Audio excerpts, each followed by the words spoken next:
Sarah, the president reacted quite angrily over the weekend to a Washington Post reporter's tweet about crowd size that was quickly deleted.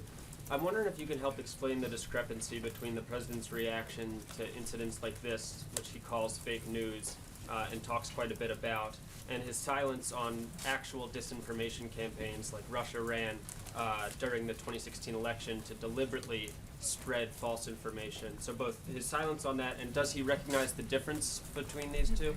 Difference, look, the president's simply calling out a very direct and false accusation lodged against him. There was nothing more than an individual trying to put their bias into their reporting, and something that frankly has gotten a little bit out of control. We've seen it time and time again over the last couple of weeks. A number of outlets have had to retract and change and rewrite and make editor's notes to a number of different stories, some of them with major impacts, including moving markets. This is a big problem, and we think it's something that should be taken seriously.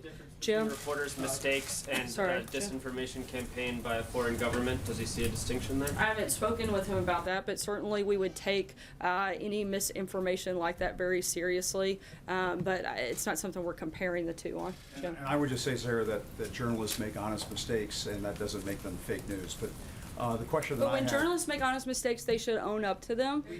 Sometimes, and a lot of times you don't. But there's a difference. There's a very big, I'm sorry, I'm not finished. There's a very big difference between making honest mistakes and purposefully misleading the American people, something that happens regularly. You can't say, I'm not done. You cannot say, you cannot say that it's an honest mistake when you're purposely putting out information that you know to be false, or when you're taking information that hasn't been validated, that hasn't been offered any credibility, and that has been continually denied by a number of people, including people with direct knowledge of an instance. This is something that I'm speaking about the number of reports that have taken place over the last couple of weeks. I'm simply stating that there should be a certain level of responsibility in that process. This was not. Ryan, I called on Jim. This is not the line of questioning that I was going down, but can you cite a specific story that you say is intentionally false, that was intentionally put out there to mislead the American people? Sure, the ABC report by Brian Ross, I think that was pretty misleading to the American people, and I think that it's very telling that that individual had to be suspended because of that reporting. I think that shows that the network took it seriously and recognized that it was a problem.